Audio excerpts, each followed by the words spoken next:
ho! Hello, and welcome to episode 389 of the You didn't warn us about Comics that, did you? Podcast. The place where the small press makes one hell of a big noise. Ho, ho, ho! Have you got like a Christmas music bed under this, Vince? I do indeed. Can't you hear it, Dan? I dare to put that song. I dare to put that song on. I'm not putting that song on. I'm not ruining everyone else's You've already Christmas. been done, though, haven't you? Yeah, I have. Yeah. But who am I? Why? I'm Vince Hunt. Yes. And I've been on the nice list all year, despite Excellent. what these two have tried doing. And joining me as always is the creator of the webcomic Wijngaard. And I'm not sure if he's on the list, but his name is Dan Butcher. Hello. Here we go. I waver between the two. Here we go. Definitely on the naughty list. And the man who's been on the nice list so often that I think he's paid someone off. It's Tony Esmond. Hello. Come on, I'm on the naughty list. I revel in it. You are the naughty list. Well, to be fair, if you get coal this year, that's not so bad. That's probably worth about 500 Yeah, we need Yeah. it. I Sell mean, that on eBay. I think if you were a darts player, Tony, you'd be Tony the naughty list Esmond. Come on, we need a shirt of that, don't we? Can you play darts? I'm quite good at darts. Yeah. I haven't played darts in Ladies. years. I may actually hurt someone if I play darts. I haven't played that. I've got serious action on the ladies' darts team. I'll tell you it now. with the darts. Yeah. You were on a ladies' darts team? Yeah, they were a bit short. I lived in a pub, worked in this pub, and they needed someone on the ladies' darts team, so I joined up for a few games. Good laugh, actually. A lot of baby sham was drank, I'll tell you that now. Yeah, excellent. That doesn't sound like a bad deal. T. No, it was good. It was good fun. He had two other teammates. Their combined age, 180! Anyway. Didn't stop me, though, baby. Didn't stop me.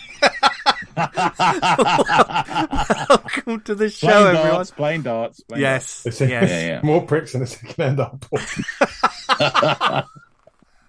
Welcome This to is the a Christmas. show. Welcome to the Christmas. episode. Welcome to Happy the Christmas, everyone. episode. Yes, we over this month of December, we're just going to be having a lot of fun as we finish off the year and look forward to the next. So over the next few episodes, just get ready for a lot of fun, quizzes, laughs, and of course comics, because that's what we're here for. And this week we're going to try and tackle a subject that we haven't tackled properly ever since the show started, mainly because whenever we thought about it, we couldn't think of anything. It's like our second romance comics sort of subject that we're like, right, we need to, how are we going to talk about it? But we've gone away, we've had a bit of a think, and this week we're talking I've got little bit loads. about Fuck me too. Yeah, you've been on it. festive comics and, well, festive characters in comics and, like, you know, that sort of one shot of the year and annuals and stuff. It was the classic time that it used to be in comics, but what's it like now? Well, we're going to talk about that.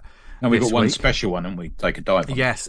We all read the same issue of a particular Christmas issue, but without spoiling too much, we're not going to say whether we liked or didn't like it, but we're going to talk about it a bit later. So we've got that to talk about as well. We liked it. Yeah. Spoilers. We liked it, and another spoiler is we're sponsored. Who are we sponsored by again? Oh, yeah. Comic House. Ah, yes, Comic House, the lovely indie comic marketplace with a difference. They love comics just as much as we all do, and you lovely people at home. If you go on to comichouse.com, there's a huge selection of titles on their database. If you self-publish yourself, you can list your book on there, and another avenue to start selling your work. But they also have an app, a digital app, which I have been tucking into the past few days, and certainly we've Sucking into. Yeah, well, Like your Christmas dinner. like a Christmas dinner, and you'll be absolutely stuffed with the amount of comics that are on the digital app, and it's being added to all the time. What's on there at the moment, Dan? Well, this week I thought I'd highlight a Christmas comic since we're on the Christmas episode, and it's A Christmas Carol by Mark Hosier. And the story synopsis goes thus: have you never read A Christmas Carol before? No, what is it, Dan? I've never heard of this. Yeah, from Stephen L. Stern, writer of Mark Hosier's masterful Beowulf graphic novel, and acclaimed artist Douglas A. Siros comes the superb full-colour adaptation of Dickens' timeless classic, sacrificing none of Dickens's rich language. Dickinson's? Is it like David Dickinson? David That's a Bobby Dazzler. Sacrificing none of Dickens' rich language and filled with cinematic artwork, A Christmas Carol is a wonderful, faithful adaptation of the quintessential Christmas story. There you go. Can't 80 say pages. So if you want a Christmas comic to read over the festive period, what better than the Dickens classic? So check out the Comic House digital app. It's like Netflix for comics, basically subscription, only £3 a month. You can check out that and so much more. For more information and a 14-day free trial, go to comichouse.com. And thank you to them, as always, for sponsoring us. It got a review, 5-star review. Oh, a superb adaptation. Brilliant adaptation of the classic Christmas tale, wonderfully illustrated, and the perfect reading for the festive season. Great Who wrote that? stuff. Harry Marcos. Envision Comics, yeah. I think that's a good segue. Marcos. I think that's a good segue into the chat though, because like that's obviously a classic tale. Yes. And you'd have thought it must have been translated into graphic novels and comics. Oh yeah, quite a lot over the years.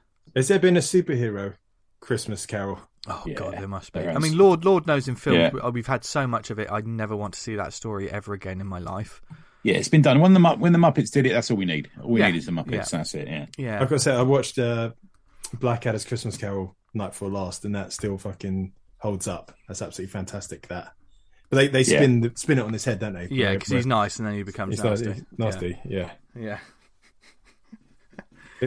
Yes, I think there is a couple that have done the Christmas Carol with superheroes. Yeah. Barbie, Yeah. Dread.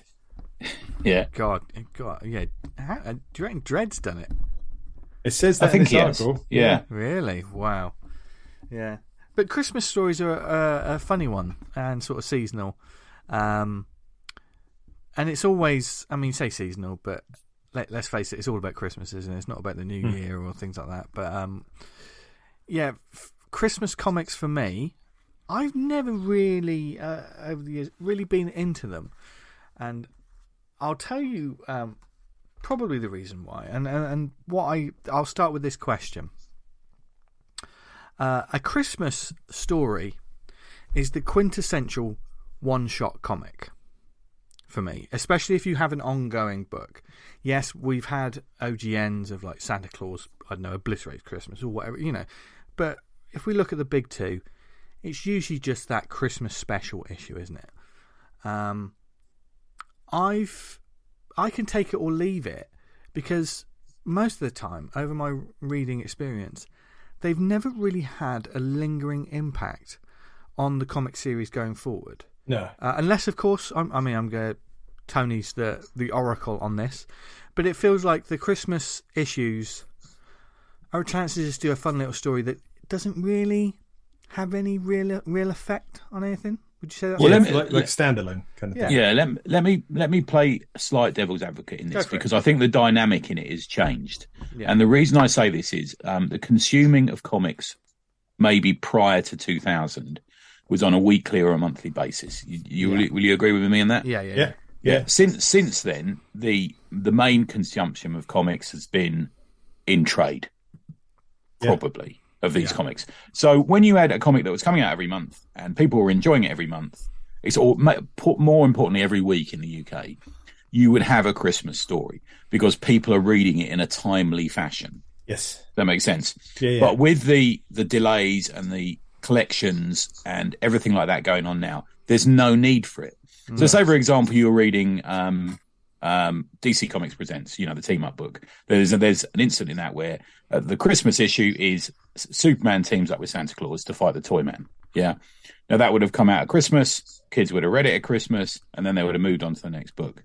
But because now everything is for the collection and everything, they never tell a story in a single issue anymore, do they? No. Everything is sort of spread out, so that doesn't happen. So what instead they're doing, and I've witnessed it because I went and tried to buy some Christmas comics yesterday.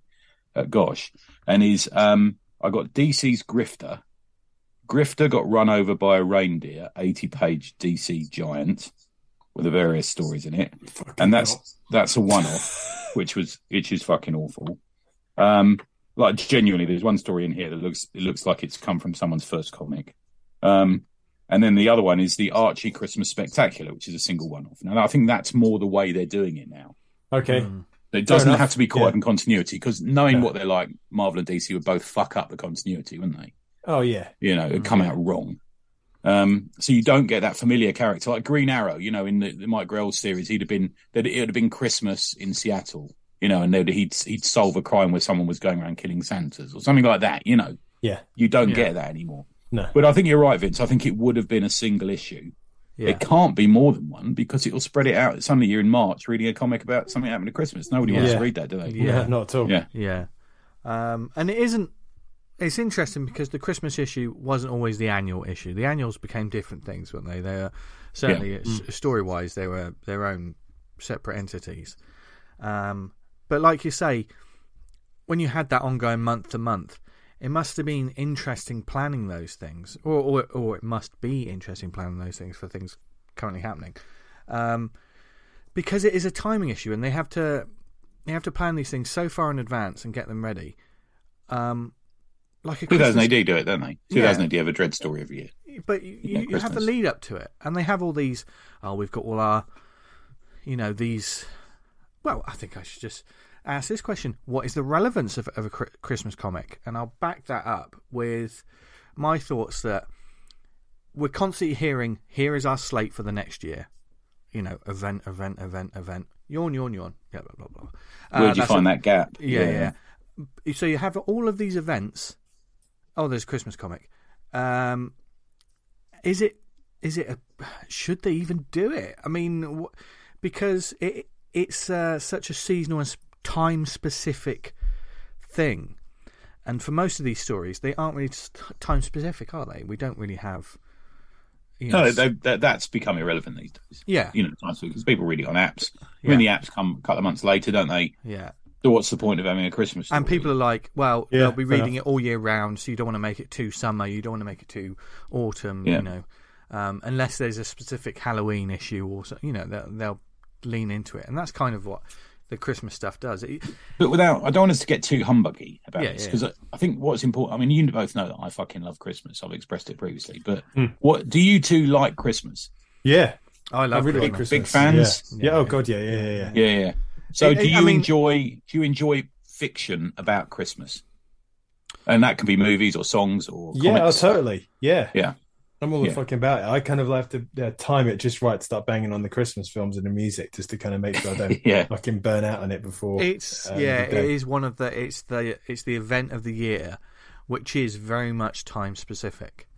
I think. Yeah, you have some people like, I could watch Christmas stuff all year round. It's very nice. No. Yeah, that's like that weird bloke who's always on the news about, I have Christmas dinner every week. Oh, fuck off, you weirdo. Fucking mental. Yeah. But I think that's part of the joy of it, that Christmas has become such a specific thing. It's something to look forward to, isn't it? All right, well, let me ask you this then. When do you start? So for me, I won't watch or read anything about Christmas until I'm at least 2 weeks in. So this is quite early for me. To December. Yeah. And mine's usually the end of the first week is the films will start coming on. Right. So I don't even put my tree up till Christmas Eve because it's just an old family tradition we've got. Oh, okay. Yeah. So I put mine up yesterday. Yeah. I mean, my lovely lady has a birthday in December. So it's one of those... Sagittarian like people. I'm all about that. And then once that's done, then we get into the Christmas mode. Yeah, my birthday being the last day of November, I'm the same, man. I can't, I feel bad for people Christmas stuff. With December birthdays. My heart goes out to you. Yeah. Because my uncle's his birthday's on Christmas Day, so you might as well not have a birthday, mate. Because is he Jesus? Now you mentioned it. Is he a little baby? He's never drinking any water. I've never seen him with water. He's always got wine. Always wine. Could you text him while we're talking just to find out if he is in fact? He's always trying to feed me bread and fish. Yeah. Yeah. I don't think this is a suitable amount for joking. Yeah. To be fair, so we should move on. No, I mean,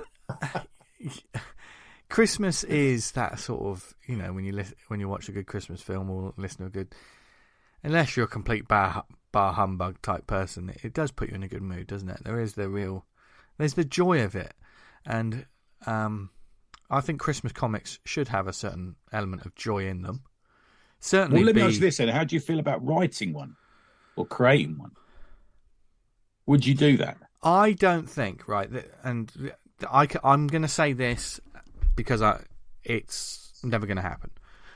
But I wouldn't create an original Christmas story, like a one-off. You know how some people have like Santa versus zombies, or they'll create lots of small press type stuff, of which there's Trust me, folks. I know there's tons of brilliant stuff out there. I think trouble is you can only sell that at one time. It's not an evergreen, is it? Yeah, Yeah. it can't be on your table all year round. So if I was to try and write a Christmas story, it would probably be easier for me to do it with an established IP or someone else's character or something. You know, put them in a Christmas situation, and I think that's partly because I've been brought up reading those comics.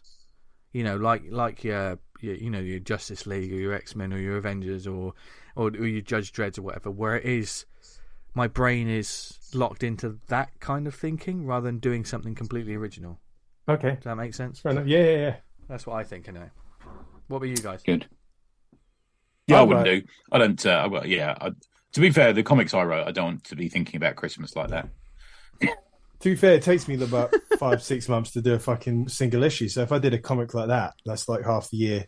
But it goes on sale at the end of November, and it's nobody wants to buy it in January. Yeah, that's the thing, isn't it? Yeah. But every year you kind of would roll it around and go, "Oh, I've got my comic to sell," and oh yeah, there's that fucking thing.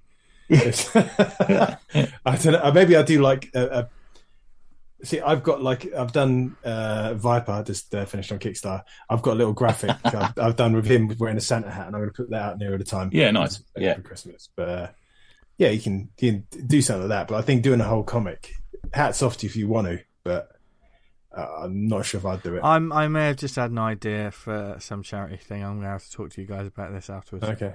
I'm not dressing up, just so you know. No. Anymore. Just I'm undressing. Just a possible community anthology type thing, but okay. Not as much work as you think. So yeah, we'll talk about this off air. Speaking of community things, we've got the Secret Santa draw off. I've got to draw the names out for that. But put your name down for that, and you get your names. You're going to draw for someone, and then we post it up in this Slack group on Christmas Eve. So I'm going to stay out of it, but I'm going to draw something anyway. Oh, there you go. Yeah, because I don't want to be anyone's prize. You know. Oh, I'm a shit prize. No, you're not. You're the best prize. It's Christmas tea. Come on. You're the diamond in the rough. Listen, someone got a T-shirt for me this week. Yeah, it's fucking great. I was the one who got the T-shirt. Yeah. I was giggling making that, and then I had to immediately send a picture of it to Vince because I was giggling to myself. Yeah, I'd made it. What we get on this show, nothing but jokes that we laugh at, so we don't really care if anyone else finds it funny. But yeah, in terms of like the small press and indie community, I think because, like you say, the seasonal nature of it, would you say that if you're going to do a Christmas comic, it's the sort of thing that you do just to put online? Just to sort of say, here's a short 4-page comic I did about 4 pages, 5 pages, that's enough, isn't it? Yeah. Because, I mean, knock yourself out, do what you like, but yeah. And there's been like some great indie comics written around the festive period. There's Santa Claus versus the Nazis. Is that right? We got that in some comic house. And I know my mind is blanking on all of them, but I know over the past like 20 years, the festive period has been quite popular for crime stories around the Christmas period. Crime and pulp like stories. Isn't it really? If you did a comic, but it wasn't about Christmas, but it was set at Christmas. I've got an idea. How about a cop, right? He's estranged from his wife, but he's been invited to see her, but he has to stay. She's working. She's got her office Christmas party, right? And he's popped over there to see her. But while he's getting ready, get this, right? A bunch of European terrorists turn up. Oh my god! And gate crash the party. But no. That's the thing is, it makes you think they're not actually terrorists. They're bank robbers. They want to get into. They want to get into the vault of this office building. What do you reckon? Do you reckon he's got legs? Nah. Been done before, innit? Can't see that. Can't see it working out. I was reading a magazine today, and I saw online an issue of Rolling Stone, and the front of it was like, look at this new star called Bruce Willis, right? Yeah. And inside there was a piece on Dark Knight Returns. So that's how long Dark Knight Returns has been in our world since Bruce Willis started making films. Amazing, isn't it? And he was an absolute kind of nobody when going into Die Hard. They took a real risk. They didn't have him on the posters because they were like. I think it might have been for the Moonlight and stuff. Yeah, I think that was it. Like, there's a brilliant series on Netflix, The Movies That Made Us. And they do an episode on Die Hard, and it's fantastic because it started off a fucking Frank Sinatra film. Yeah. Die Hard, which is nuts. And in all seriousness, folks, if you do like making of movies, sort of documentaries, that series, the movie that made us, I know it's got the way they present it, it's sort of like, oh god, it's going to be like an annoying voiceover. It's a really good series. Yeah, it's really fun to watch. I mean, even someone who's watched like loads of documentaries about things like Die Hard and Aliens and Robocop and stuff like that, I've learned quite a lot just from that show. But that's by the by. Christmas, ho ho ho! So, Tony, you buy an awful lot of comics. Yeah. Minute by minute. Yeah. What's that number you gave us earlier? How many comics you read since November? 600 since the end of October. Jesus Christ. Yeah, so I've been on a bit of a rip. And I've kind of varied the ages of reading it. And I have opinions about currently reading comics. I'll save that for another time. Has the app kind of helped you consume that amount of comics? I think I might have broken the DC app because the recently read bar never works on mine. So I don't know what's happened. But yeah, it has done, yeah. So I've just recently read Grell, basically, between series, wrote 100 issues of Green Arrow. So I read that. That's been my thing over the last few weeks. Nice. Yeah, it's just fucking amazing. I can imagine it a bit like one of those all-you-can-eat buffets, and Tony's going up for his fourth plate, and they're like, no. Yeah. The chef just stands in front of you, and you try to go around him, he steps to the side, try to go. It keeps purposely freezing on me. So, yeah. Yeah, I've got my money's worth out of it. Yeah, I'm making sure I get my money's worth out of this. Yeah. I have, Vince, and I have, in fact, in preparation for tonight, read a number of Christmas comics. One of which is the one that I suggested to you two to read, which you have done. So shall I name a couple? We can talk about the one we read, and then afterwards I'll name a couple more. You're going to do your Ghost of Christmas Past, aren't you, T? And take a spinning back and look at the but first, we're going to do the Ghost of Christmas Present and look at one of those comics now. Oh, is that right? What a pro! I sometimes can flex those. What comic is from now? Well, give me one moment as I blast it up on my iPad. I'll tell you one. Are you talking about the comic from the 80s? Yes. But we're talking about it now. Right, okay. So he's been waiting all day to say that, hasn't he? Yeah. So we're going to be talking about the wonderful, the Uncanny X-Men issue 143. Volume 1. Merry Christmas, X-Men. Guess what just came down the chimney? Written, co-plotting, pencils by Chris Claremont, John Byrne, Terry Austin the Inca, Tom. Fuck me, that's a name. Orzechowski. How do you spell that second name? Fuck me. Was that their name? That's not how you spell it. That's not a word. The colours by Glynis Wein, who was Len's wife. Yeah. Editor Louise Jones. Do you know who Louise Jones became? Nope. Louise Simonson. Oh, there you go. Yeah, there you go. This was actually the point. And Jim Shooter was editor-in-chief. So this was actually the point where this is Byrne's last issue. So we'd had Dark Phoenix, we'd had Days of Future Past. That fascinated me that Byrne's last issue was a Christmas issue. Yeah, and also, did you read the paragraph at the end of the issue? The sort of in the letters page, Claremont was answering letters, and he wrote something like, "Was it say John Byrne has decided to resign?" That's literally what he wrote, I think. Oh, yeah. No, the one John Byrne has resigned as penciler. He's written in the mail page. Yeah, so I thought it was a bit of a sudden way of putting it. Yeah. I know he refers to John Byrne as the Canadian. He refuses to say his name on panels at the moment, doesn't he? So he calls him the Canadian. Why? Yeah, because he's a knob. Have you ever heard Chris Claremont speak? Chris Claremont was born in the UK. You know this thing. I think he was born in Islington. Yeah. And I think he moved to America quite early on. But he has this sort of pretend English accent that he can't keep up if you stand in front of him and are English, because you just end up going, "Why are you fucking talking like that?" Yeah, why are you talking weird? Yeah, but back in the day, he was the god of comics when he was writing. Yeah. He was sort of like the go-to teen guy, wasn't he? Yeah. Does one of you want to describe the cover? Because it's a cool Christmassy cover, isn't it? Do you want to go for it, V? Shall I? Well, you go for it, Dan. It's Kitty Pryde, and she's just come out of a room filled with a Christmas tree with the presents around it, and she's got her classic black and yellow X-Men costume on with a torch, and she's looking around trying to find something. But behind her is like a xenomorph style alien towering over her. Nagari is called. Yeah. Which I thought was a bit of a weird name. N apostrophe, then kind of just the word Gary. About to drop on her. Yeah. So, and it's guess what came down the chimney. Yeah. It wasn't Father Christmas or Santa Claus.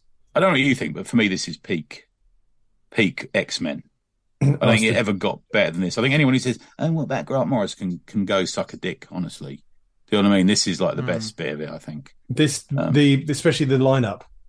Yeah. The characters. It was like the classic X-Men lineup. I know. Also, you had ones previous to this, but this was like, fuck me. These characters are brilliant. So good. I'm gonna say it. There's too many X-Men now. Yeah, you're not wrong. Yeah, you ain't wrong. Yeah, just not special. No. Yeah, everyone's an X-Men now, aren't they? So this starts with a flashback, doesn't it? Yes. Which goes back to issue 96, I believe, where Storm defeats a load of invading demons, sort of alien xenomorphs type things. And they tie that up in a nice 3 pages. So it doesn't fuck around. And then what you get is one of the aliens escapes and he sort of haunts the countryside and finds a couple who are clearly about to bone in the snow. Am I right in saying that? Yeah, that makes sense. Yeah, they're kind of like Douglas. Dan, have you got the page in front of you? Yes. Right. Let's act this out. Oh, Okay? go on, you two act it out. Yeah. Right. Douglas, you are a hopeless romantic. So sue me, Ellie. It's our first Christmas. We'll have years and years to get pre-chopped trees or plastic ones. I want this one to be special. I wasn't arguing, Doug. Just stating a fact. How's this? Well, we live in an apartment, remember? Save the big one for our first house. I think it's sweet. I think you're sweet. I think very naughty thoughts. Does he say that? Oh yeah? Yeah. Hang on. Oh yeah? Like, what's that? Something in the trees. I'll take a look. Doug, be careful. Relax, Ellie. It's a false alarm, I think. I'm glad the moon is full. Things are lit up so bright I don't need my flash. Tony, do the narration. I haven't got the page in front of me. Keep going. I'll do it then. For Douglas Moore, death is virtually instantaneous. His wife has time for a choked cry that is ended as quickly, as abruptly as her life. And when the killing is done, the Nagarai feeds on both body and soul. These victims are but the first of many. They were going to bone, weren't they? There's no doubt. Oh, yeah. That's pretty horrible, like, when it says, like, body and soul. Because, like, these are kind of, like, old world kind of monster demon things, aren't they? They say used to rule the earth, so... But they're also teaching us a lesson. Don't chop down Christmas trees unless you're legally allowed to do so. Yeah. But also, like, he sort of promises the life together. Don't worry, we're going to get a real tree now, but in the future we'd still shit plastic ones. Oh, great. It also proves that thing that happens in slasher movies is you only get killed if you're about to do something slightly immoral. You know. One thing I will say about this page though, if this was Byrne's last issue, the title card of this is that's a fucking slam dunk of a the next title page. card. Yeah, that's good, isn't it? Yeah, isn't that good? Yeah. Yeah. It's clearly as well. I think that the elephant in the room here is is Alien. Yes. So Alien had just come out. John Byrne thought he'd get away with it, and he wrote this. He had said this. He said, "I thought I'd get away with it. Thought we might get sued." So I don't know if you know this, but he based Kitty on a young Sigourney Weaver originally. I didn't know that. When you told me that, was the first time I've heard that. Yeah. And then they did this, and it to the point where the villain looks like an alien. And also, spoilers, right at the end, she kills it by using the engines of the ship, of the the afterburn of the Blackbird, sort of thing. So it's very, very much like an alien thing. And he said so I think Byrne sort of plotted it and gave it to Claremont, who sort of scripted it. And he said it even became more alien-esque. And they just sort of kept their nuts down and nothing happened, fortunately. So the conceit is that Kitty Pryde is left alone in the X-Men mansion over Christmas, which is like, thanks guys, you're going to fuck off and leave me on my own. And this monster comes along and basically terrorizes her, and she has to like fight a desperate running battle through the X-Mansion as this thing's after her. And you think, like a proper kiss ass, she says, "I'll go and do some stuff in the danger room." Yeah. You know. And you think, her phasing ability would get her out of this, but the monster seems to be able to hurt her as she phases. It can kind of claw her and injure her. So it's not quite so simple. But yeah, like you said, it's Christmas Eve or whatever. You go, I'm going to go swat up and do some gym work in the danger room. Yeah. Okay.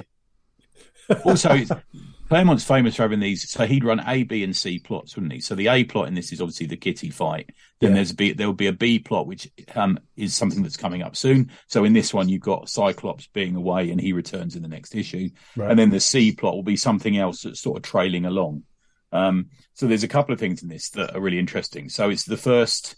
So Wolverine introduces Mariko to the team, and he then can't control himself. Yes. There is a point where he tries to stab Nightcrawler. Tries to kill Nightcrawler. Yeah. See, back in the day, Wolverine was much less of a sort of nice father figure. He was just an uncontrollable brute, you know. Yeah. And don't forget, we've just come off the mini series where he goes to Japan and is treated like an animal because the Frank Miller one. Yeah, the Claremont Frank Miller. Yeah. So that's a moment from that there, isn't there?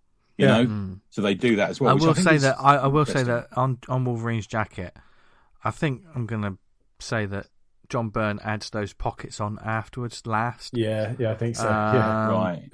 Because not too well rendered them. No. Oh, I get you. Yeah.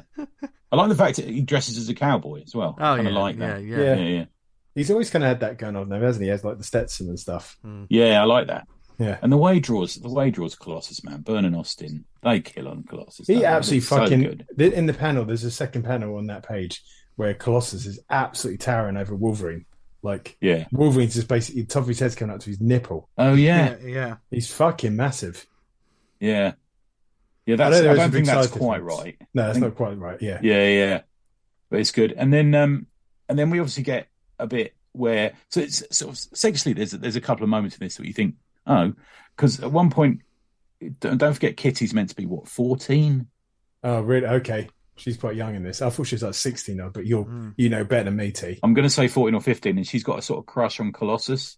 Yeah, she gets a bit uncomfortable, and then Angel flies off it, and he says, "Oh, my lady Candy Southern, who clearly sounds like a porn star." Yeah. And I have an overdue date. You may not see me again till Easter. Like, he's basically saying to this sort of young girl, "I'm off to bone Candy Southern till about Easter time." Yeah, for 3 months, odd. So see you later. Yeah, small fry for you, Dan. That. Yeah, have a good time in this mansion on your own. Yeah, Christmas. It's sad, isn't it? It's a bit like Home Alone. This is where they got Home Alone from. I know you have to set it up because otherwise, if she's not running around on her own as this monster goes after it, she needs to be on her own. So fine, but it seems a bit harsh when you're sort of leaving the poor girl on her own at Christmas. But. And then Cyclops, who's kind of walking the earth, decides to get on a boat, and he comes across a sailor, and probably, let's face it, mostly sailors just look like me, you know. And this just happens to be a sort of sexy blonde lady with a low-cut top on. Yeah. As you do on a Christmas Eve, you go for a boat job. He's giving them all a little present on Christmas Eve, isn't he?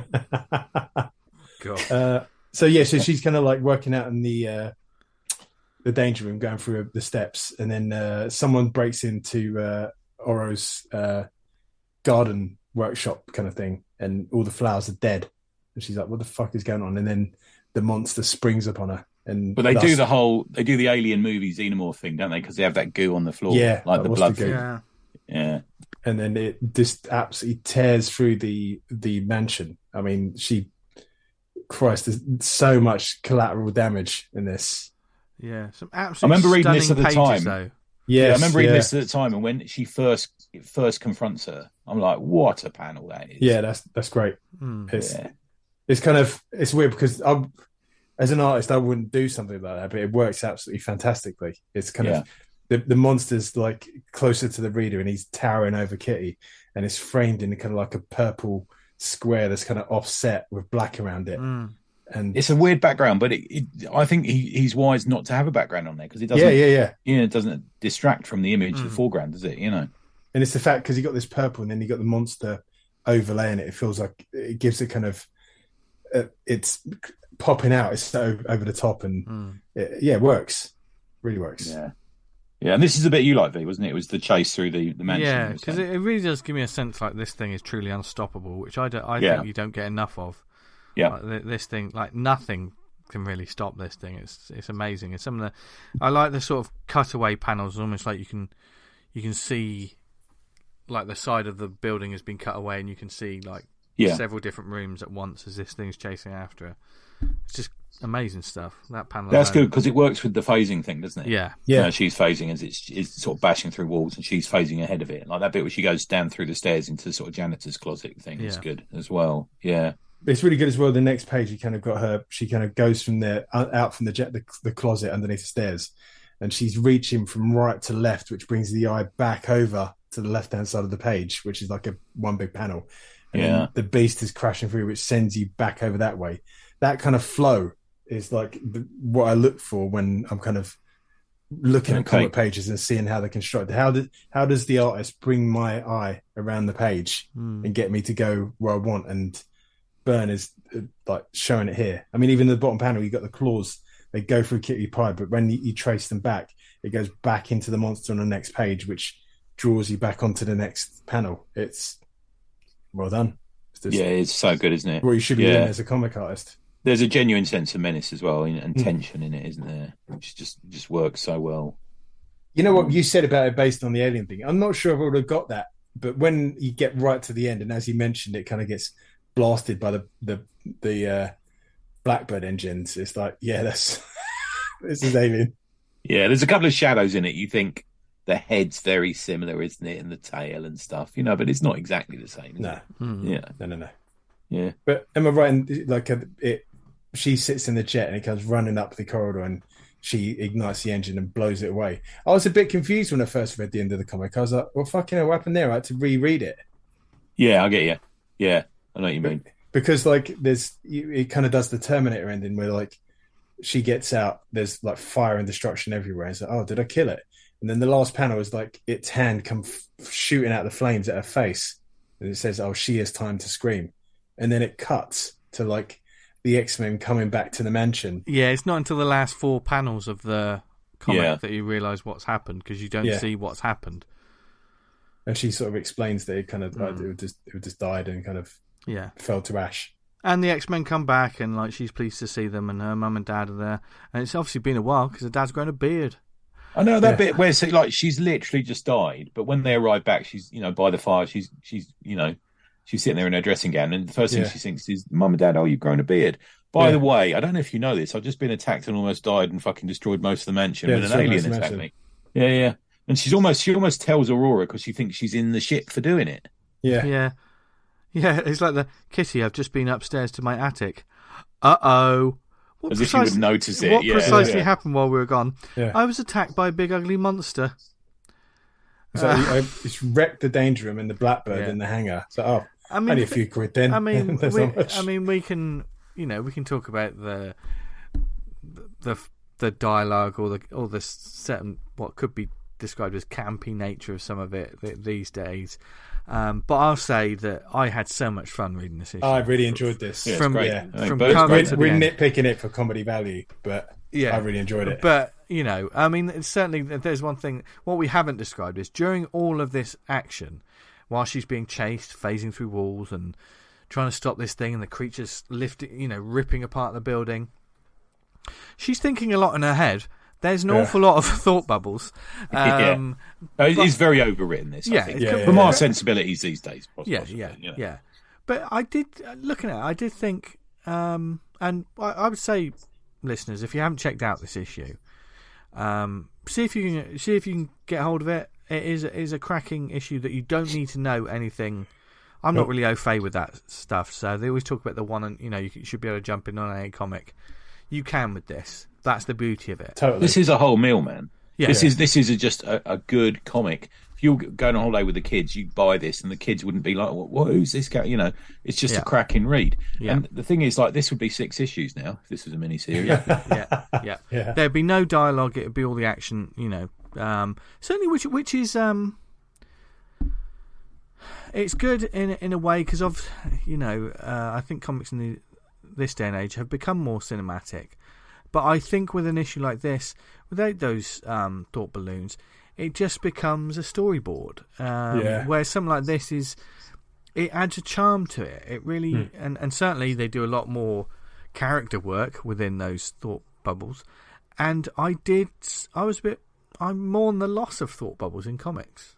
Yeah, I do. I like them, man. Yeah. So one thing Yeah. that comics can do that most movies can't do. Yeah, and they don't do it Yeah. anymore, do they? Really? No, not really. I took the decision to get it rid of. I didn't do it in Vanguard, and I kind of wished I did because Yeah, it helps can be. a lot It of can time, really doesn't it? help storytelling. Yeah, if this was a 6-issue miniseries, the first issue would be, oh, Kitty's at school, like failing at her lessons or doing her lessons, and then you'd have the monster in the countryside killing people. End of first issue. Yeah. And the second issue would be, oh, we're thinking about going out for the night. You're going to be okay, Kitty? Yeah, and the monster will still be killing in the countryside, and Kitty will do something in the danger room and, almost die, and then she'd be all right. That'd be an issue too. By the end, go on fucking forever. she'd be helped by the rest of the X-Men at the end. She wouldn't take it out herself. Yeah. Yeah, probably. It'd probably be the And end of that's the second issue. The That's monster no comes slight in on the Kitty house. Pride. That's no slight No, on they Kitty just want Pryde. Wolverine in it more, wouldn't they? The Yeah, sales. it's just purely Yeah. because the editors are like, we want the rest of the X-Men in there. Yeah. Whereas the rest of the X-Men in this issue aren't really in it. They're not. There's no costumes. There's no nothing. Even They turn up Cyclops, at the end, it didn't they? did make me laugh. Cyclops is suited and booted. He's got a fucking great big rock. He's got one of those fucking like U.S. Marines sort of like. Yeah. He's got all his belongings in that sort of bag. Yeah, like because that. he's walking the earth. Because what happened was, you had Death of Phoenix, then you had an issue which was him, the funeral, and he's basically going. It's quite a good issue actually because it gives the history of all the X-Men issues up to that point, up to the 130s, and he basically says, "Oh, I'm off now," and he wanders off. And you would think that would last for a year, wouldn't it? But it only lasts for a couple of issues while they do Days of Future Past, and then he's back in it. The issue after this, he's back in it. Oh, okay. So he turns up back. Yeah. Coming back. Yeah. Yeah. There's a power here that I've not seen Kitty Pryde use, and she walks up the air. Is that something she's done before? Yeah, she can do that. Yeah. Oh, okay. Yeah. Where the fucking hell is it? Yeah, they don't.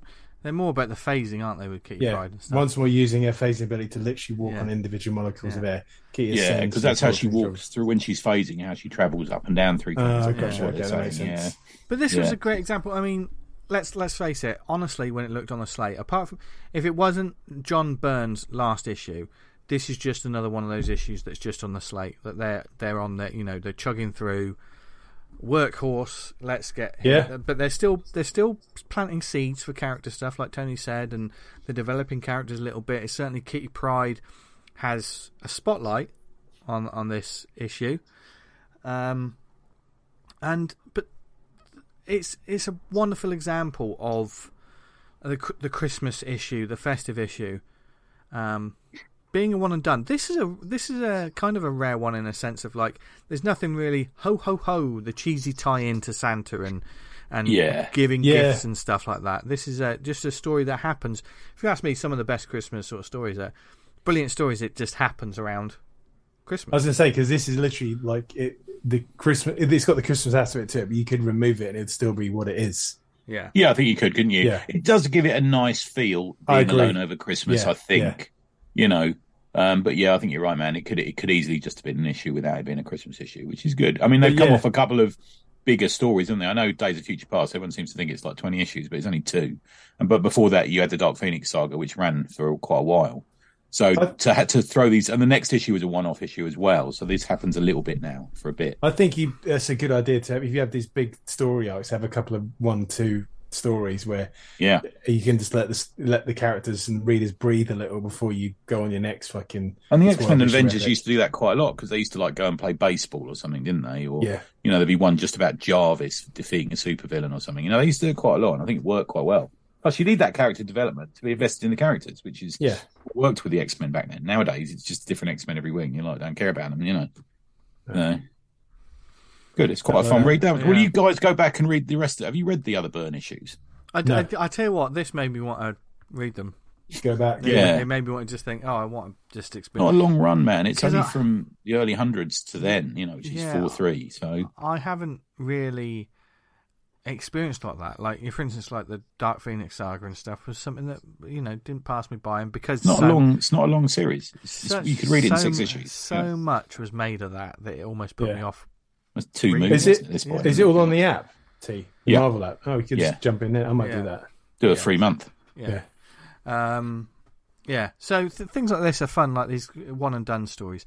The ones that I've never really been interested in, and the ones that I think are blatantly obvious, is when they've tried just putting Santa or something like this in a a Marvel continuity comic or DC or just generally. I think yeah, you can get Santa to work in your indie and small press comics because, you know, that's the joy and the freedom that you got with it. But allow me to change your mind on that. Go on. I think I know what you're Okay, so one of the worthy mentions I had was Lobo Paramilitary Christmas Special from February 1992, written by Keith Giffen and Alan Grant. God bless him. Art by Simon Bisley. Gaspar Zaldino did the letters, and Lovern Kinzerski did the colours. Lobo is hired by a very drunk Easter Bunny who's jealous of Santa because he's getting all the attention. So a number of the people have got together, and he's the only one with enough bottle to meet Lobo. Lobo basically then busts busts his way through the base at the North Pole, and as he arrives, someone declares the naughtiest one has come. And the elves are all tooled up, but it turns out they're all toy guns. So he literally shouts, "Eat hot lead, you unnatural dwarf geek suckers." And he massacres them. And he literally blows their spines out the back of their heads and all this sort of thing, you know. And then he goes up against Santa, who is a bit tasty with a blade, but doesn't beat Lobo. And then Lobo becomes a knife fight. Yeah, they have a machete fight thing. Yeah, where they're just slicing each other's noses off and stuff like that. And then at the end of it, Lobo becomes Santa in his own special way. And what was Lobo's stick again? If he died, he could be reborn out of his blood. Out of a drop of his blood, isn't it? That's the thing. Yeah, right. Yeah. But I agree with you mostly, Vince. I don't want to see. You know, we do see Superman and Santa Claus. It's very throwaway to me. It feels very nonsense. But this one was so irreverent that I kind of dug it. Oh you know? Yeah. This was kind of doing Deadpool before Deadpool was doing Deadpool. I'm going to say long before. Yeah, I'm going to say something that a lot of people disagree with. Go on. I don't like Lobo. I never have. Have you read Legion? I've never liked anything with Lobo. Have you read it when he first appears before he becomes this sort of Bisley creature? I don't think I have actually. That's okay. So he's a bit more of a sort of space Wolverine, really, in that. Yeah, and it's more of a soap opera. I don't mind it, kind of like, but it's got to be used very sparingly. And when they did that redesign a couple of years ago, I was like, you don't get it at all. Yeah, and recently it's been awful. They've done it with Lobo and his daughter, which is just a fucking awful series. Yeah. Good. Sorry. There you go. There you go. So apart from that one, Santa just sort of... this is going to sound like the most ridiculous statement in the world, but I think you'll know where I'm coming from, listeners, and the rest of the guys here. Santa's a fictional character, so when you see him in these comics, it sort of takes you out of it. Do you know what I mean? You just sort of well, that's a bit silly. Even though it's a comic about like superpowers and aliens and all this, as soon as you see Santa and like, it's not realistic anymore. Allow me again to play devil's advocate on that, because I agree with you nearly in every single occasion. However, one that I think it works in is Fables. So Fables issue 56 has Jimmy Christmas as a character in it. And they bring him into the Fableverse in the same way that they've got Pinocchio. Fables. They did that wonderful twist on things, though, didn't they? Yeah. That's where I can understand that. I can understand that. It becomes a completely kind of different character, doesn't it? Yeah, I think that's okay, because it takes it from a sort of, in a bit the way that Morrison's, is it Klaus or whatever they call it? Yeah. That they take it as like a sort of, like a fable story. Yeah. I've heard nothing but good things about that. A ludologist gave a shout out about Klaus. Isn't that just got a Kickstarter or something now at the moment? Am I going crazy? Yeah, Pete Watson mentioned it on the Slack as well, actually. I didn't get a chance to get on board with that, but it did look like my cup of tea. Yeah, but then again, do you know what? The reason I don't get on board things like that is because I want it at Christmas. I don't like Christmas to be ruined by watering it down, I think is the way I feel. Yeah. Oh, totally. Yeah. Bless it. Yeah. At the moment, there is a very Klaus Christmas on Kickstarter. Right. The story of Santa Claus as a daring young man challenging the dark forces of magic and malevolence. As you do. Yeah. As you do.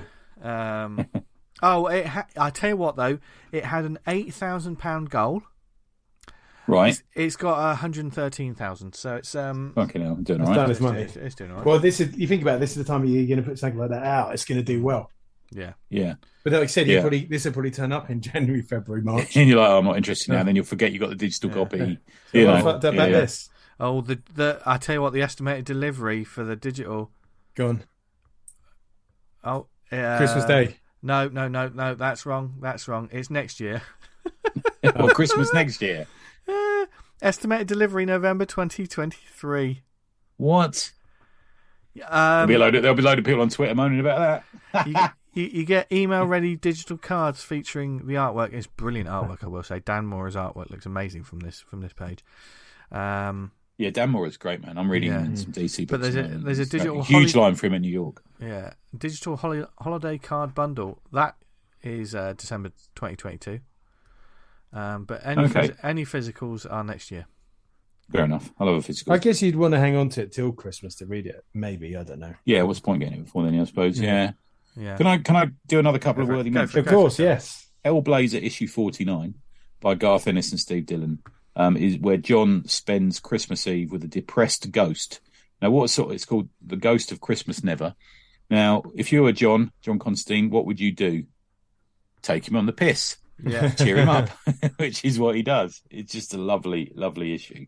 Couple more from the Slack. So Pete Watson mentioned a few. He said, Klaus said the Rudolph Treasury Edition. Oh, I'm big into the treasuries.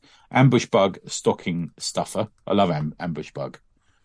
Ambush Bug was Deadpool long before Deadpool was ever Deadpool. Yes. He also said DC Comics presents 67. Christmas is Superman and Santa, and Christmas with the superheroes as well, which is sort of DC special. Dave Cranner said Happy. We've forgotten about that one, haven't we? It's a Christmas one. Yeah.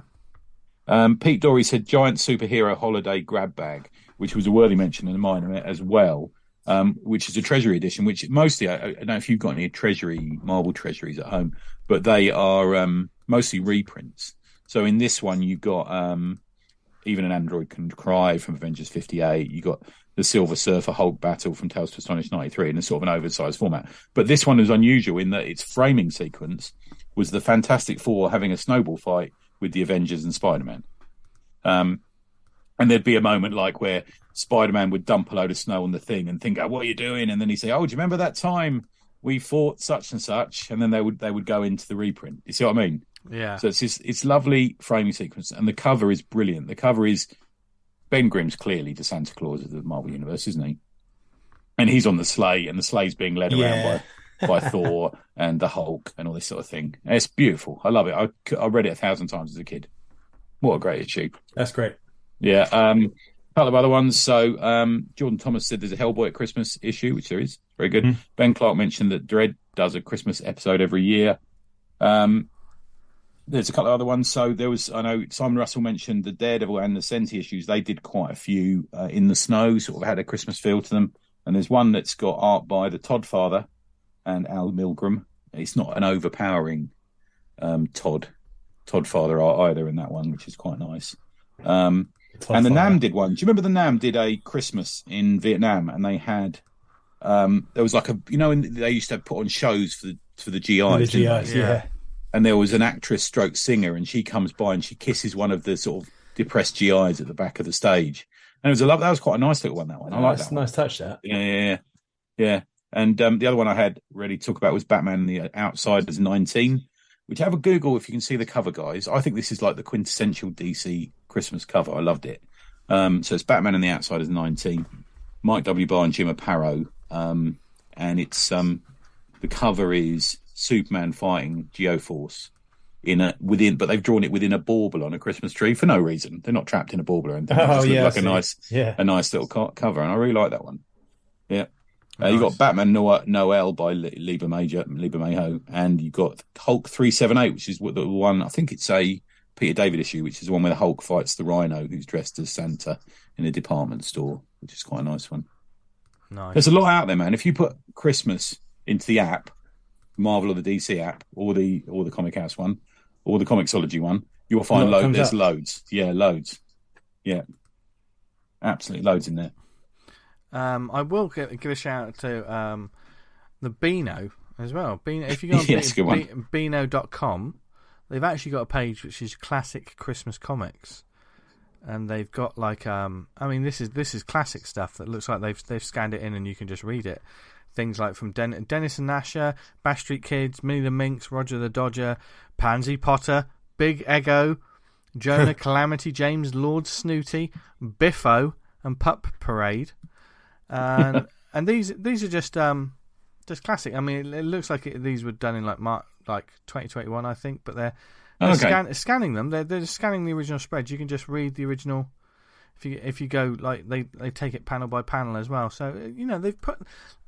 Not enough is said about the fact that the Beano put in a lot of work. Most of the time... British weeklies were the best place for Christmas stories, I think, because they came out at Christmas, didn't they? Unlike Marvel and DC Comics, we'd sometimes get a month late in the newsagents, where it is even more. Yeah. I like that this sort of exists on the Beano website. You probably have to sort of look for it, or if you look for... When I Google Christmas comics... It was one of the links. We'll put a link in the show notes, of course. But I love that there's that. I mean, these are older comics as well. It's not that they've forgotten about them. There's some publishers that have no reverence for what came before. But these are old comics that they've scanned, and you can flick through and enjoy like a double-page old Beano Christmas comic. Yeah, that's good, isn't it? Yeah, that's great. I forgot to mention one with Alan Purdy. He mentioned Hitman 22. By Garth again and John McRae and Steve Pugh, and it's a radioactive Santa on the Rampage, which is a pretty good one too. What's going on with that character at the moment? I've never really known much about Hitman, really. Deadney. Is he? Yeah. Oh. I don't know. Well, it doesn't mean much, does it? No. But he's dead at the moment. Yeah. He came back for a sort of special JLA thing, but he How did he die? no spoilers. No spoilers. It's a bit of an emotional moment. Yeah. Have a read. It's a good series, though, which kind of, in a way, makes it a nice contained series to me. Yeah. We're like Preacher. We haven't got the return of Preacher 2022, have we? Which is quite nice. I'm glad we didn't, Yeah. Give it a while until like they make a TV adaptation, and all of a sudden DC will mine that, won't they? Yeah, Hitman will get mined, won't it? Yeah. Yeah. Good. But positivity. Ho! It's Christmas. Yeah, I think it's definitely festive comics that, like, it's interesting because then they're not comics that I would hazard to say when people go, I tell you what, one of my favourite issues is when this happened and this happened and this happened. How often is it? And I'm asking you, lovely readers, listeners at home, readers and listeners at home, how often is it that some of your favourite issues are the festive issue? Because a lot of the time they are written to be fillers. Let's be honest. You can still write a fantastic Christmas issue, but that's what a lot of them are, aren't they? Very, very rarely will you get something like this XMen that we've lauded about. That's really added a little more. But you just get that sort of, here's a criminal who's done this, and But are there any? I mean, Tony and Dan, are there any that you think, wow, that one of my favourite issues is a Christmas issue? Yeah, there's no issues that I think that's my favourite issue ever. But because I sort of compartmentalise Christmas in all, movies as well and TV shows and stuff, I do think that's my favourite Christmas comic. I do that all the time. Okay. But I never include it in my favourite comics ever because I don't want to read it another time of the year. Yeah. Because I just like that Christmas feeling, Okay. I'm glad that you brought that up. Is there anything I know I've from social media and stuff, I've seen a lot of our listeners, they like at this time of the year to crack open that novel, to crack open that graphic novel, there's a certain book or not just movies, it's other sort of entertainment we like to consume around this festive period, to sit down with a hot chocolate in your comfy chair and just read through that graphic novel or read through that that epic fantasy novel that you do every year. Do you guys have something that you read every year? I don't have something that I specifically read every year, but I don't. What I have is because it's one of the few times of the year when I'm not like mad at work sort of thing, and I tend to have I prepare a reading project that I'm going to do over Christmas. Okay. So I have like so I think last year I read like all of Vampirella. I think I read that over Christmas. And this year I've pre-prepared, I'm going to read all of Hawk World. The Tim Truman that led into the monthly series. I've got that ready to read. So I like to have a little project to do. But no, not one that I'll return to over and over again, no. What about you, Dan? My Christmas tradition of reading a graphic novel on Christmas Eve. Is it any graphic novel or just a brand new one? Like buy myself especially have a graphic novel to read through. Have you got one lined up for this year? Yes, it's the lake one. the house at the and that one, yeah. Okay. A Christmas jaunt. I think it's horror based, but I'll be reading that. And I usually, obviously, Viz as well. That's very much tied to Christmas for me. Always. Yeah. That feels like Christmas. That's one we haven't mentioned. That annual is very much a Christmas thing for me as well. It's become because of you, Dan. You created a Christmas tradition with us, Dan. The ACP Christmas edition of me sending you the Viz annual, and us sending each other little panels from it over Christmas. I have the same thing when I get that book. I always go to those letters pages and just start wetting myself with laughter. I suppose it goes back to when we were kids and we were getting annuals. Yes. That's the thing. Yeah. That's why I loved getting annuals. I've still got them all now. It's weird. I just went back and as we were talking, I went on eBay and bought an annual from my childhood that I really remember just poring over, reading it over and over. Which one's that, dude? Spider-Man annual 1982. Oh, right. Marvel Presents.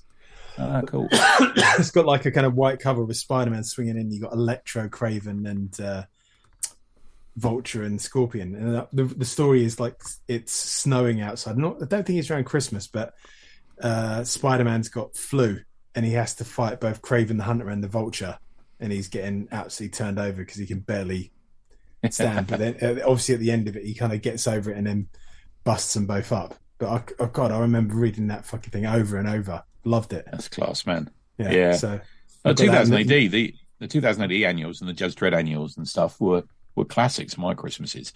I remember as a kid getting Bionic Man annuals. That was a big thing for me. I was a massive fan of them. Yeah. Annuals were such a thing. I think it's something that has perhaps in this world of content. Let's call it that. People just want more and more content every time. I think annuals have sort of drowned in that. They've died in that because for like you guys are saying, the annual every year was a special thing, but not in the sense of I wasn't necessarily.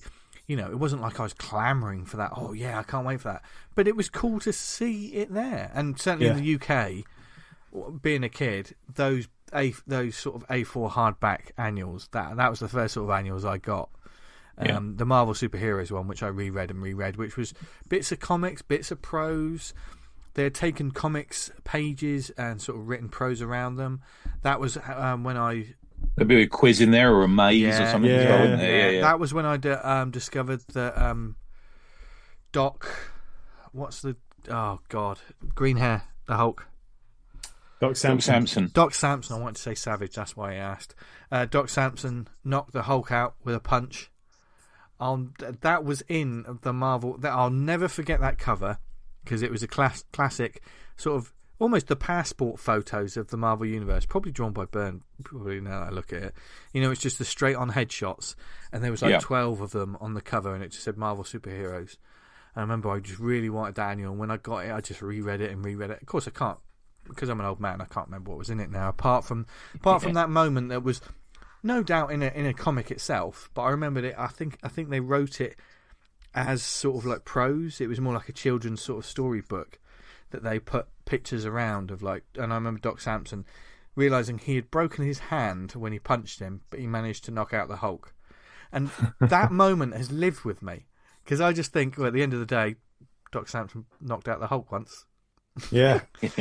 Well, it's the reason I got into 2000 AD was because of an annual. So the 2000 AD annual 78, because you always remember they had the date of the year that was next. They didn't have the date of the year it was made in. Yeah. So 78, the annual 78 was the first 2000 AD annual, and it's because of that I then started getting the weekly. Yeah, that was interesting. That scaring the shit out of me as a kid. The annual was always the year before the next year. I think that's right. Yeah, you always felt like you was getting the jump on it. Like, oh fuck me, they're releasing this. When you look at it, that's the reason a lot of Marvel comics and DC comics had a month that was so that it might come out in August, but it'll have October as the date on the front of it. So it'll say cover date October 1968, but actually released in August 1968. Why do they do that? I think it's so people think they're getting something new. Oh, okay. Fuck me, and it gives it a length of time on the newsstand as well. That's psychologically, that's very kind of Yeah. interesting. Yeah, and it obviously worked. Yeah, but those annuals, the 2000 AD things, were staples. You know, you're not a proper 2000 AD fan unless you got a run of annuals. You know. Wow. Yeah. Okay. Yeah. Yeah. That's quite a hardcore crowd. The old 2000 AD lot. Yeah, I was out for a drink with them yesterday. They are hardcore. Yeah. Yeah. God, I just thought those Well done. Rebellion was tweeting the figures that they've got for Dread and Death and all the Dark Judges, and I was like, oh, they look lovely. Yeah, they do, don't they? Yeah. Why they haven't jumped on board that like full scale for donkey's years, I don't know. I mean, there have been figures before, but you think They're sitting on all a over it all fucking the time. gold mine with that stuff. I mean, Yeah, they really wanted the money. All you got to do is like make figures, make Judge Dredd badge, helmets, lawgivers, whatever you want to do. Like it's all there for kind of merchandising. Yeah. Cool. Yeah. So and annuals. There were certain sort of X-Men annuals and stuff that I certainly discovered like new creators or characters with. I mean, I was a big fan of Jason Pearson, and when I discovered him, he did an Uncanny X-Men annual, and it was the debut of a character called the Executioner. Who I thought was really cool, and in that issue was really fucking badass. And it's a classic thing. They're just lost in the miasma of whatever fucking, the Marvel. When they introduce these villains and they're really cool, and then no one really cares about them afterwards, and the writers just ruin them. Gone. Yeah, they're just gone.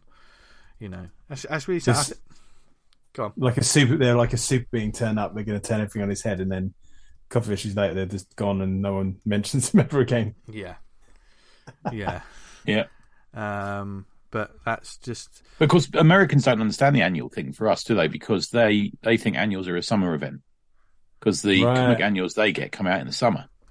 For US listeners, it used to be something you got gifted, usually at Christmas around that time. They'd be on sale at like beginning of December, and it'd all be like the Hulk annual, the Spider-Man annual, or whatever. Like Marvel would have like 3 or something, wouldn't they? Yeah, Marvel would be like Zoids or Transformers or whatever was big, and they'd license. They'll do that. I got the Big Daddy annual. Do you remember? Well, former guest and friend of the show, Barry Tomlinson. He was at the helm of a lot of these annuals. He was in charge of all that. Yeah. What ones did I give you? I gave you some, didn't I, you guys? I got you gave me RoboCop. I got Eagle. I got some Eagle. I got some 2008 days. Yeah. I think I got a couple of Tigers. Yeah, Tigers. Oh, nice. Yeah, that was good as well. But for Americans, for us, it was great because they're shelf books, aren't they? They're the equivalent of the graphic novels that would be coming down the pipe, 20 years later. Yeah. The hardback, and they'd filled it out, hadn't they? Because it wasn't all comics; it was like prose, word searches, weird picture things about. Yeah, some of them weren't even for comics. I mean, some of the football ones were just like rundowns of, Shoot magazine or something like that, weren't they? Yeah, great days. Yeah, top days. I think, but it is a day that sort of is gone now. I think. Will we see the resurgence of an annual? I know there's certainly. Yes, I know there's certain sort of publishers and series that keep it alive. There are you'll have like a Boom Studios. Beano's still doing it. Yeah, Beano's still doing it, and certainly I wouldn't be surprised if series like Giant Days have like holiday specials and Halloween. There are lots of series that have holiday specials and annuals and stuff. There's a couple. DC and Marvel don't do it for all their titles. In fact, Marvel do it very rarely. But the DC have had a couple out this year. I think more for the big important books. So I think there's been a Batman and a Detective annual this year. Both of them, quality-wise, not great. It's almost like they got someone else in to do an annual. Yeah, I always feel like the annuals were like kind of like the D list. Just I was bang out an annual and Bloodlines or fucking Atlantis Attacks or something like that. Get some jobber on it to kind of like give them a test run. I mean, my thinking is, and call me naive, but if it's going to be like that, don't bother with it. Don't bother with a half-assed story and do a reprint in the back. If you can craft something that year on year readers are like, oh god, the annual's out in a couple of months. How much money are you going to make from? Do you know what I mean? It's sort of like make it an event. An annual should be an event. Do you know what I mean? Yeah. Yeah, I think yeah. the problem is if it's really good, they'll put it in a standalone comic, won't they, or a graphic novel these days? Oh yeah. They'll create it's something. almost like they'll cash mine it fodder, today. isn't it? Yeah, because it goes in your pull list. So if I'm getting detective, the detective annual will go into my pull list to be picked up, and it's not normally by the same creative team. And you're like, oh, okay. And you've almost occasionally these days I just put it back on the shelf or give it back, but. Sometimes people will feel obliged to buy it because they've got Detective Comics on their pull list, Yeah. There's usually some dreck. Yeah. As most things are nowadays. Yeah. Speaking of shout-outs. Yes. We might as well get to that bit of the show. Obviously, we hope you've enjoyed this look at the festive comic annuals and beyond. And certainly... if you know of any sort of indie and small press, please let us know about it. We'll give a shout out. There's certainly a lot of people just doing great work, and no doubt there's people that love Christmas as much as you. But please, listeners, answer us the question: how do you market an ongoing, successful festive comic? Do you know what I mean? Yeah. Is there a place in this market, in the indie comics market, to create? If you're only going to do one comic a year, why not have it every year you do a Christmas comic? Then people look forward to it. Maybe that's your brand. Maybe that's what you do. Maybe everyone knows that around November, the next issue of your comic is going to be coming out. There you go. There's an idea. You could do just that give me for 10% Halloween. Halloween, you could do that. Yeah. You know what I mean? Yeah, you could Valentine's do that. Day. Yeah. It's a big event for you, Dan, isn't it? Yeah. I feel sorry for the old postie. What do you do? Do you buy? Why? Just Do you go take him out for brazenly?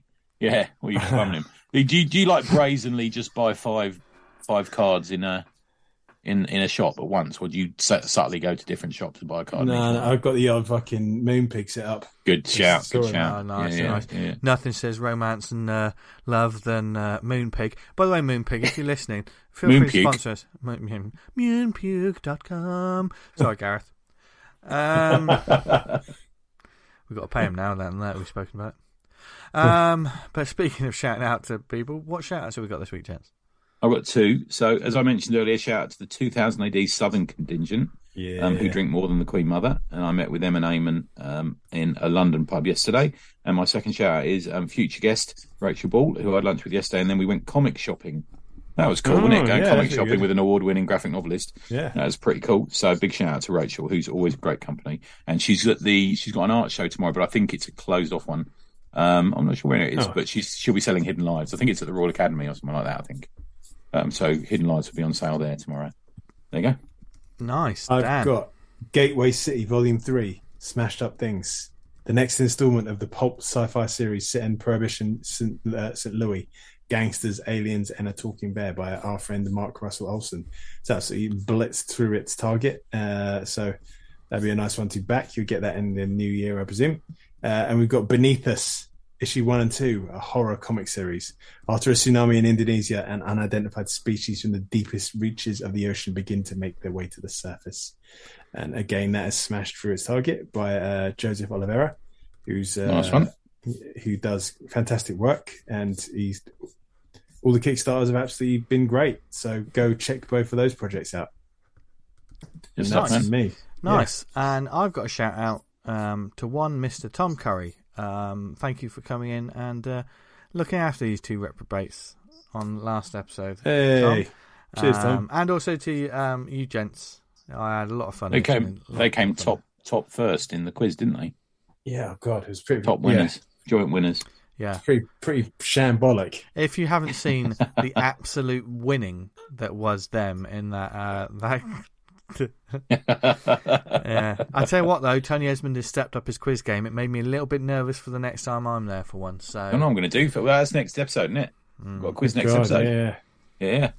I have to think about that. Well, no, it's not next episode. It's the episode after. Is it? Okay, because our next episode, people, we're going to be looking back on the year that was, and it's our favourite things of the year. Oh yeah, that's right. Yes. Yeah. We're not going to spoil what's the episode afterwards because, trust me, if you want some Christmas entertainment, you'll want that. But yes, we're looking back. We should drink during that. Oh yeah. God, don't bring out bad Tony. Nah. Bad Tony. That sounds like a production company. Yes. Yes. So, with that in mind, over this year, please let us know what your faves are. We will be putting a shout out on the social medias and stuff, and obviously in the Slack. But as we go, we're just going to nail down the topic, what we're going to be discussing. It's going to be less of an Oscars like we used to do, but we'll let you know. So please let us know what your favourite. Keep your eyes on the Slack because it'll be on there. Yes. Yeah. And we'll put a shout out on the social media and stuff as well. So please let us know what your favourite comics were, because there's probably a lot of them we haven't read yet. So it's an excuse for us to add some more stuff to our wish list as well. Because that's what this show's all about. Like, sharing great comics with people, us sharing with you, you sharing with us. And speaking of which, it's that time of the show where we've got to recommend some stuff to some lovely people. Tony, you're going to front and back us, aren't you? Like always. Like a human centipede. Like, have you both got one of you? What, a human centipede? In your house. Recommendations. I do. Yes, have, I do. Cool. Okay, so I'll go first. My first one is the biggie for 2000 AD and Crisis fans is Finn Origins. The character was created by Pat Mills and Carlos Esguerra. This contains Finn books 1 and 2 and Origins.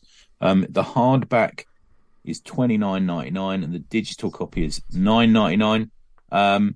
I got the web shop exclusive cover. I got an early, which is by Charles Gillespie, which is a lovely cover. Sometimes I get Mr. Weston to do them, but this is of similar quality. The tagline, don't underestimate him. Finn is refreshingly free from moral restraint. So a bit like us. The credits for this book are Pat Mills and Tony Skinner. I know they co-write quite a lot of stuff. They did Accident Man together. Artists on it are Jim Elston, Kevin Wicks and Liam Sharp. Liam Sharp does the Origins bit in the back. Letters by Steve Potter and Annie Parkhouse. Originally it was in Progs 770 to 779, 807 to 816 and 924 to 927. So the dirty 90s. Finn is a person called Paul Phillips is his real name, and he's from Plymouth, and he was dishonourably discharged from the forces, and he now splits his time from being a minicab driver and also a magical warrior. He describes himself as Finn the Psychic Rambo, which is kind of cool. An excellent design. He's got his mask. Have you seen his design, guys? Do you know what he looks like? I think Yeah. I love it. Yeah. It looks like something that will eventually perhaps make its way into the Hostel movies. You know, the sort of masks they wear in that, in a way, for me. And it's got sort of train. It's almost like chains that trail, but they look a bit like exterior spines, a bit like you get with the Xenomorph, which we talked about earlier. And it's got a sort of demonic look to it. He's, in my head, he's a modern... immediately when I saw him, I thought he's a spiritual and visual successor to Slain, but with sort of military gunpowder and also these sort of mystical abilities that he has. He doesn't have like super over mystical abilities, but a bit like the aforementioned John Constantine, he's got that sort of thing about him. He uses, for example, he twists some of the stuff he's doing. So at one point in this, he uses bullets that are loaded with crystals from the Singing Stones. When he realises that normal rounds won't work on these demons that he's fighting them. The eagle-eyed amongst you will notice that there's a number of curators who turn up in it. I'm sure that's Pat in the first few pages. Just made me chuckle. And it's a really interesting arc. So it uses a lot of commentaries on stuff like big business, stuff, for example, the pharmaceutical industry, the evil of corporations, the control of a sort of global picture by this demonic underground, this sort of paganistic magic and dragons and sea monsters. But it's also got this overlay of the modern world and a sort of satirical look at it, with obviously Finn, who's this sort of military hard bastard stroke eco warrior in a sort of 90s style. There's a couple of sexy ladies as well thrown into it. And there's a real punk attitude, as we know from what Pat writes. There's a real sort of punk aesthetic to what he's doing, but it's told in the 2000 AD way, where it's packed into short story chapters, which make it a really punchy read to read it one. Pat writes the introduction to this one. If you don't know, the character emerged from the Third World War story in Crisis, and that was there's a really interesting process in the way that Pat wrote that, because he actually wrote about people he knew. They may not have been in the circumstances that are described in that comic. Obviously, they probably weren't. But a lot of their attitudes and thoughts about modern society reflected in their characters in the comic, and also the destinies and the stories and the way they can. It's, as I say, co-written by Tony Skinner, who is I've never met Tony, but Pat describes him as a sort of, he's got a real interest in the paganistic side of things, but also is an expert in military hardware and stuff like that. And I think a lot of that comes from it. At one point, I don't know if you know this, but Finn was more popular than Slain in 2000 AD. He was actually he got better numbers, which is interesting, isn't it? He's up against it all the time, Finn. He's one of those characters you never know, and I think this is common with a lot of Pat's writing and a lot of sort of his contemporaries of 2000 AD. You never know whether he's going to survive. He's up against it, and he barely survives things. He's that underdog. That's great. I mean, that just keeps you on board with the story, like, doesn't it? Yeah, I think so. Yeah, it really does. Yeah, and he fights on as a sort of soldier, being run by a sort of magical being or magical person behind him, without having a full idea of what everything that's going on. There's a sort of hilarious version of the Masons that Pat throws into it. You know, Pat loves these sorts of conspiracy theory stuff that goes in there, and they've got a funny handshake and everything, and a catchphrase and everything. And listen out, you might hear it towards the end of the episode. But it's all done with Pat's genuine dark humour, which I really like about it. The end of it, you get Finn the Origin with art by Liam Sharp, letters by Annie Parkas in that bit of it. I'm not sure if that was perhaps my favourite. I think the first books 1 and 2 were really my favourites, and then the Origin, I didn't. The art felt a bit 90s to me on that. Okay. There's some great covers by Mick Austin, who does some great covers, man. Jim Elston and Paul Staples. I'd say probably of them all of them, book 1's my favourite of the sections, and it really rips along, and you know, akin to stuff like ABC Warriors and stuff, and you know, Slain in its moments, and some of the other stuff that Pat writes, Robusters and stuff like that. There's a humour to it that's there's an overlay of something funny, strange going on. Very good. I'm glad it's finally come out. I think people have been clamouring for this book to come out for a long time now, and they've done it well. I think it's A4, so there's a little bit too much of a whiteboard around it. I would have liked to have seen the pages a lot big. For example, there's a scene where a sea monster is attacking a boat, and it's crying out for the bigger format. You know, it really is. You showed us a little before we kind of went to record on the camera, and I'm just bewildered the way they've done that. I don't understand. Yeah, I don't know why. I mean, the prog's bigger than this. The artwork's essentially just floating in the middle of these pages with the white borders around them. Yeah. I don't know why. I mean, because what the 2000 AD size is not, it's bigger than A4. Trying to think of the and it's slightly changed over the years, isn't it? But this is screaming out oversized collection. Yeah, I don't know if it's done for some kind of book market thing. You know, I don't know why you'd want to keep it A4. If you're going to print the book at a custom size, as long as you're doing a big run of it, it shouldn't make any difference really price wise. I don't understand the logic, if I'm honest. Yeah, I agree, man. But it's nevertheless, I'm glad I've got it finally. Yeah. I think I'm missing a couple of progs. I didn't have the whole run anyway, and it's nice to see it all in one go. If you want some hardcore Pat, go to its Iconoblast Substack, and you can sign up there. And that dude puts out a lot of stuff on there. He's doing a thing on writing as craft at the moment, which is really good. Go and have a read of that. But yeah, is it? First one is Finn Origins. There you go. Nice one. Nice. My one for this week, I went to the Amazon Comixology, and I picked up a new weekly book for the first time in ages, and it's the writer Alex Paknadel, artist and also co-creator with Alex, Casper Wijngaard. Letters. Oh yeah, I've heard about this. Yeah, Hassan Otsmane Al-Hallo. Oh God, I've murdered that name. I apologise. Design Ian Chalgreen. Edits by Chris Royal. This is All Against All, issue 1, which I went in not knowing anything about. This is an example of a creator getting me off my arse to buy the book kind of sight unseen.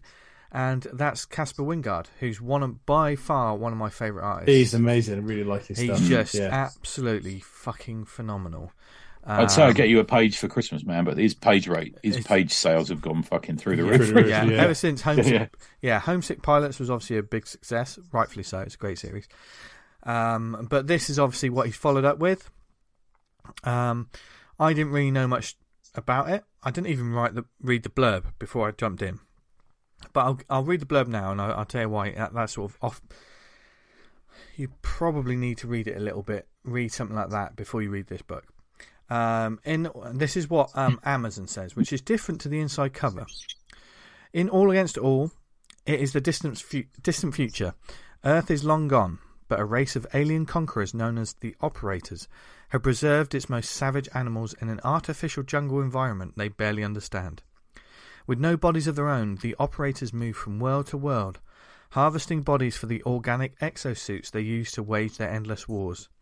Ignored and underestimated by his captors is the habitat's sole human specimen. Helpless. However, when their efforts to find and harvest an apex predator intensify, he gives them far more than they bargained for. Now, I didn't read that going into it. I just thought I want to jump in sort of sight unseen. This is, firstly, before I get into it, it's a fucking brilliant book. I want to say that by the end of it, I was like, wow. It took me a couple of pages to get into the rhythm of it because I went in completely cold. And I think that's an interesting thing to talk about, is the fact that some books, maybe you need a little step. You know, some things are just, you can go into some stories not knowing anything, can't you? I think when it's an indie book like that, or it's a book that's not Spider-Man or something, I think you need a push, don't you? Yeah, you know? and especially one with big concepts, and this is certainly a big concept from what I was describing there. You know, far distant futures, these alien races, and all of that going on. Because Paknadel's writing's always layered anyway. There's lots going on, and certainly this book is from the aliens' perspective. That you're not, but it's written in such a way that the aliens themselves are written in a very human-like way. The way they talk to each other, there is still like a natural dialogue. Normally when people write aliens, they make an effort to make the aliens like not talk like normal human people. Okay. Which I think if he did that with this book, you wouldn't have been able to connect with it as much. The aliens would have seemed colder. But by giving them this naturalistic communication that you can relate to, it helps you connect to the aliens a bit more, these operators. And there's certainly lots of things going on. And it does, the first issue for most part spends a lot of time, I say in the past of the distant future, but it's set around the scene where this boy, this savage, the only human there is like a savage boy, and this is basically Tarzan versus aliens. That's what, if I was going to put it down in an elevator pitch, Tarzan taking on a load of aliens. That's what that feels like this is going to be, but like completely layered. You know, it starts off, he's a child, and like they're testing. There's a polar bear within the first 3 pages. There's a fight between a polar bear and a gorilla, like a silverback gorilla, and it's, of course, Casper absolutely smashes it. But both the polar bear and the gorilla are almost piloted by these aliens. You know, like I say, they're harvesting these bodies and they're testing them. And the military always want more. They want better bodies, and there is a military side to it. But we're kind of following the ones who are almost the scientists who are watching over this biodome. And there seems to be a few more layers going on. And it gets to a certain point and it jumps forward a few years, and that boy is now a man. But like I say, it's not from the first issue certainly isn't from his perspective. The first issue ends with him sort of arriving, and you think, oh, he's going to kick someone's ass. Do you know what I mean? He's a force of nature that these creatures are not ready for. I was thoroughly impressed by it. I've been looking for another series ever since like Do a Powerbomb and stuff sort of finished. I need another series to get my teeth into. And when this came up on, I think, the social media, and I saw the creators, I was like, right, well, that's on the short list anyway. And I didn't realise. I think last week it came out, wasn't it? Last week, Tony. I think this was it. I think it was. Yeah, I think it was last week. So I've waited too long to get into it, but it's full colour, 35 pages. just brilliant stuff. I'm looking forward to what's going on because Was it a mini? Is it? It doesn't say right now. Right. I mean, it's the thing about the Kindle app and the Amazon app, for instance. One thing that frustrates me is you can see the cover and it just say by Alex Paknadel, but that's the classic. And and it's got Casper Wijngaard cover art and artist, but it doesn't really necessarily give you all the. They're not that great for the credits, are they? Amazon and stuff like that. Sorry, who's it? Is it Image again? Sorry, it's Image. Yeah. It's Image. Okay. Yeah, it's an Image book. I mean, the front cover immediately. It's almost like they did have some variant covers, which they put in the back as well. There was one by Sean Phillips. There's a Martin Simmons cover. There's a Christian Ward cover. There's also a Spawn variant cover by Casper Wijngaard. I think this was the Spawn month, wasn't it? Because there was Martin's absolutely astounding Spawn cover. Do you remember that? Oh, that's right. I love that. Yeah. I think where they're taking existing series, aren't they, like Department of Truth, and putting a Spawn cover on it.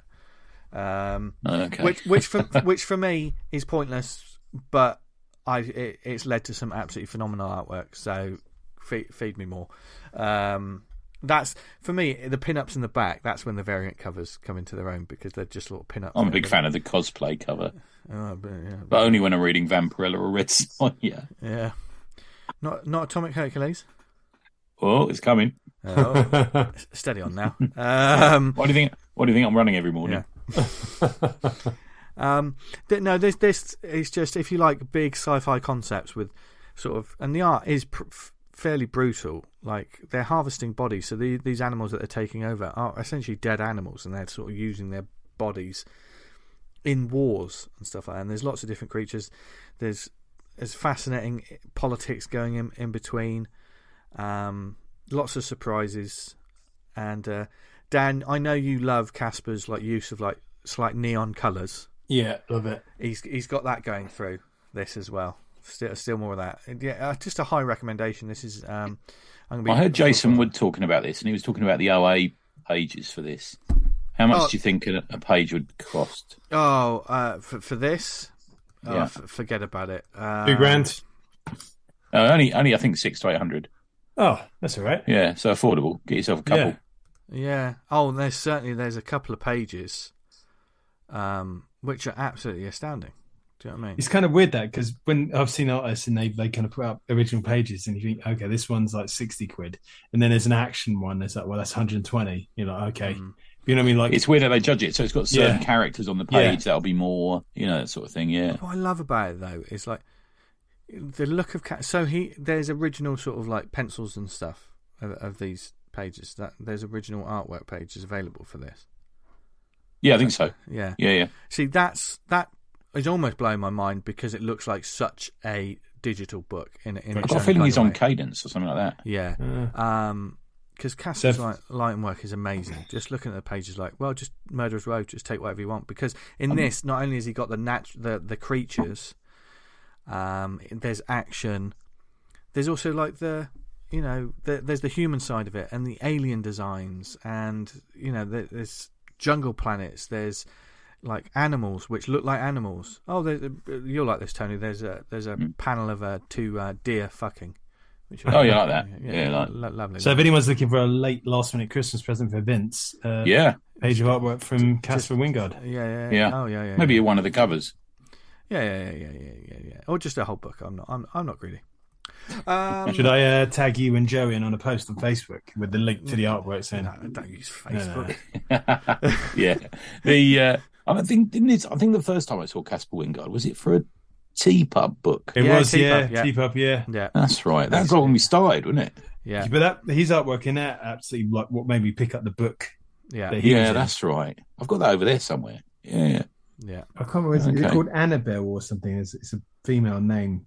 Yeah, he did a couple of series for. Oh, he did the kind of the one with the ghost kind of dude in it, Singing Souls or something like that. Yeah. Twisted Souls. Yeah. So obviously, it's been a joy to see these, and Paknadel himself. They've both sort of risen over the years of us. Guest in the second year of the pod.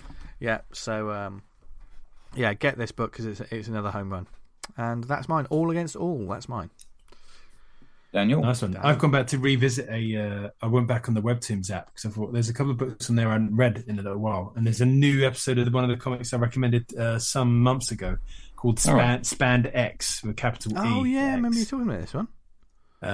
So you got Toshi, aka Botfly, becomes the psychic and lover of the world's most powerful superhero, Masterpiece. When the relationship starts to sour, Toshi's supervillain crush helps him devise a way to survive the world's most dangerous breakup.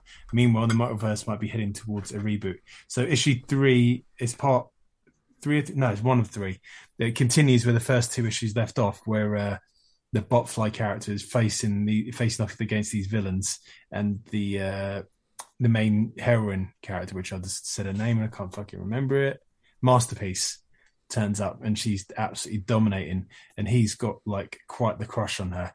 It's interesting because this comic feels like it could be like for young kids, teens, but certain moments are like, fucking hell, that's a bit like, some of the language is a bit suggestive and about getting erections in costumes and stuff, and do you know what I mean? It's kind of like, if because this is like a small press indie creation, and you got the one guy making it. Sometimes you feel like you need to bounce this off someone to get a little bit of feedback, because if you're going for that tone, the more adult tone, you should have that throughout. If you're going for like anyone can read this, you need to eliminate maybe some of those elements. But I really enjoy it for what it is. It's great fun reading.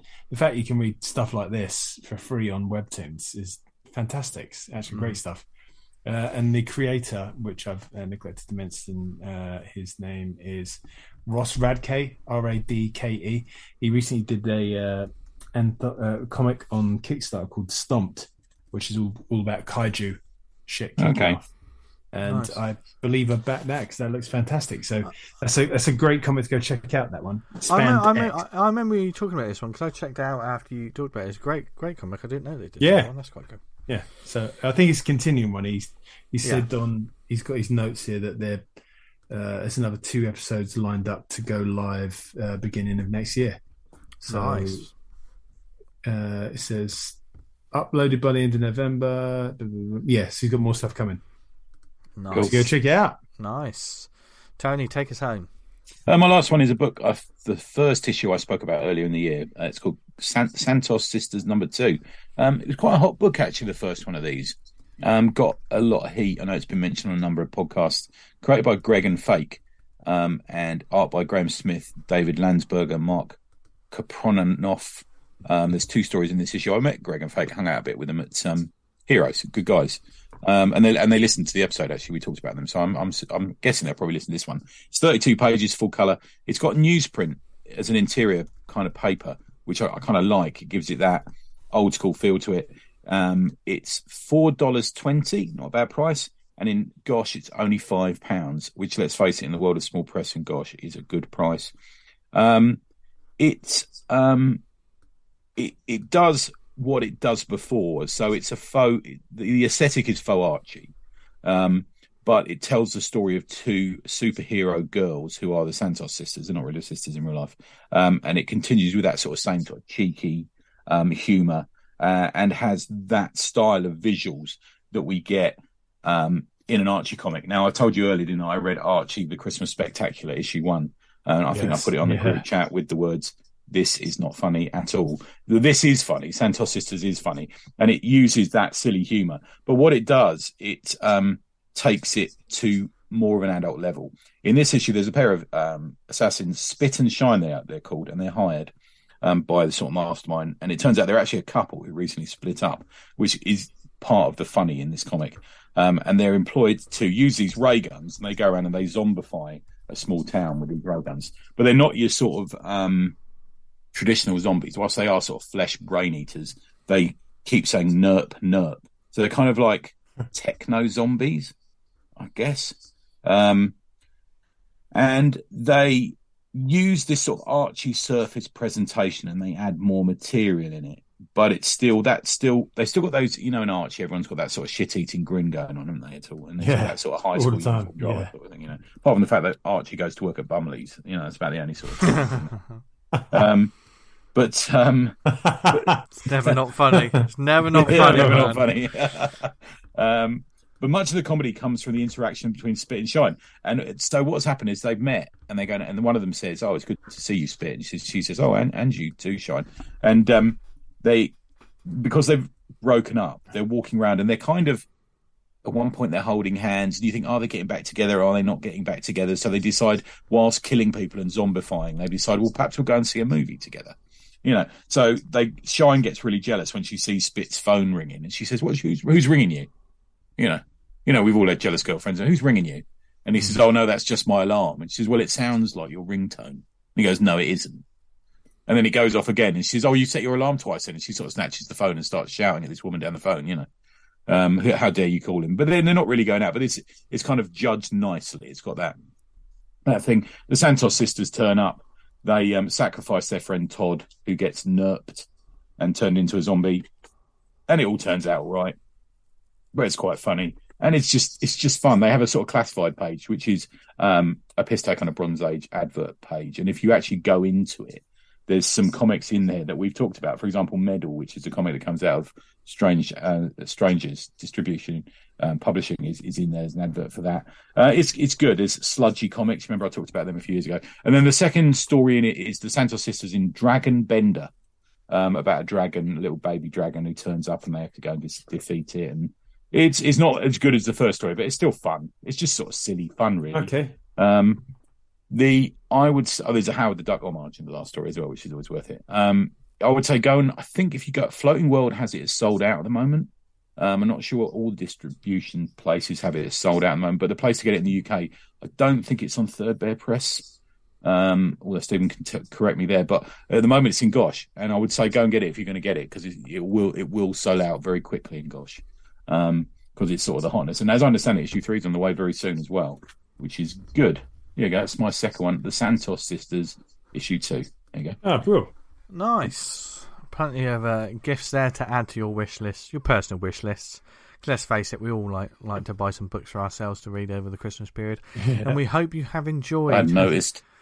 And we hope you've enjoyed this look at festive comics, which is I don't know why we waited so long, gents. It was fun talking about all that. Easy. Yeah. Yes, when we kind of dive in on the one issue, that was a good one. I think that was a good move. That was a nice one. Yeah. I think you guys, Vince, if you haven't read it, man, go and read the Claremont Burns stuff. Yeah, you'll love it, man. Yeah, it's all that good and better, I think. Yeah. And so I shall. And while I'm doing that, you should get in touch with us. Let us know if there's anything you're planning to do for Christmas. Are you planning to read books under your Christmas tree? Not under your Christmas tree. Well, I don't know how big your Christmas tree is. You can do that, can you? Yeah, you can do that. Whatever you do, we hope you're doing it well and doing it safely. But before you do it, get in touch with us. There's several ways you can do it. You can email us awesomecomicspod@gmail.com. Follow us on social media at the Awesome Pod. There's a Facebook group, Awesome Comics Podcast. There's also Awesome Comics Talk. Join the Slack group. There's a wonderful community of people on there from all over the world talking about comics. There's loads of different channels, group chats. If you just want to talk about the comic you're working on, or maybe you want to do an art thread, there's all kinds of stuff, and it's great. So there's something for everyone there, and we hope you think that there's something for everyone on our website. So awesomecomics.podbean.com, loads of podcasts there you can listen to. Even if you think, I don't want to just hear them talking for 2 hours, we've got loads of guests that you can listen to as well, and there's going to be more guests next year as well. It's going to be another good year. And you may listen to us on Apple Podcasts, Spotify, Amazon, Stitcher, Podknife. What other networks are we on, Tony? We're on Pod. Hello, Sailor. Hello, Sailor, indeed. If you do listen to us on Apple, subscribe and leave a review. Just, helps the algorithm and get the word out about this show and everything we talk about every week. Because we're here to entertain you. And like Robbie Williams. Please don't. Please don't blame us if you spend too much money at Christmas on comics. No, because we'll definitely be doing it. If you read a load of comics over Christmas, if you have a little project, let us know on the Slack what you're reading. Yes. Yeah. Over the next, we're going to have a fun couple of episodes rolling out the end of the year. So stay tuned to us on the different channels where we'll put in shout outs, because we want a little bit of sort of listener involvement as well. So stay tuned for that, because it's going to be fun as we say goodbye to this year, whatever this year was, and bring in the new one. And welcome in the next. And welcome in the next one. But until that time, where can people find us online, Tony? Neverhidanything.com. Dan? You can find me on Twitter at Vanguard Comic, and you can read Vanguard, which starts in the next issue in next year at vanguardcomic.com. Nice. Trying to fuck that up, but you know what I mean. You can find me on the social media at Jester Diablo. And wherever you are in the world, we hope you're doing happy, healthy. We hope you're staying warm. The temperature's dropped here in the UK. And we'll be probably calling in from bunkers because we'll be snowed in. And we'll have to hold each other, won't we, to keep each other warm? Yeah. I'll be holding you tightly. Oh, yeah. Please not too tightly. You were right up there last time. But wherever you... We're that tight. Wherever you are in the world, we hope you're happy, healthy, doing well, because we love you very much. Don't we, Dan? Oh, yeah.